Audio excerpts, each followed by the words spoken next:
When RBI opens a forex swap window, it may sound technical, but the idea is simple. India needs dollar for trade, imports and financial stability. One way to bring more dollars into country is by encouraging eligible Indian entities to borrow overseas. This is where ECB comes in. ECB means external commercial borrowing. In simple terms, it is a loan taken by an Indian company or eligible institution from overseas lenders, usually in foreign currencies like US dollar. Now, if a public sector company borrows dollars from outside India, it gets foreign currency, but its actual use may be in India in rupees. So there is a currency risk.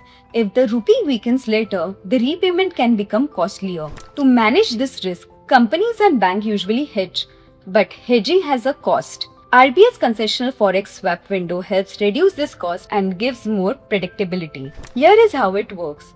An eligible PSU or bank raises money overseas. The dollars come into India through the swap facility. Dollars are exchanged with RBI or rupees. Later, the transaction is reversed at a pre-decided swap cost. So, the borrower gets rupee funding while the country gets dollar inflows. Why is RBI doing this?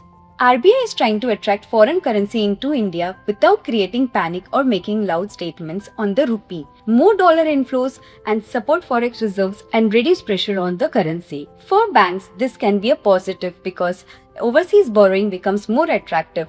Banks may get access to stable medium-term foreign currency funds. That is why banking stocks reacted positively after the announcement. For markets, this gives a signal that RBI is actively managing liquidity, currency pressures, and external funding conditions. For investors, the message is not buy banks blindly.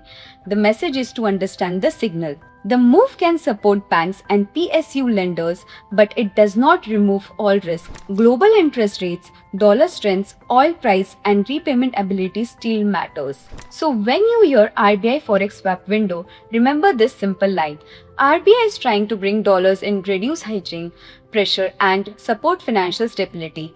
That is why this matters to bank, markets, and investors. And follow Chola Securities for more such information. This content is for informational purposes only. None of the companies, products, or sectors mentioned are recommendations.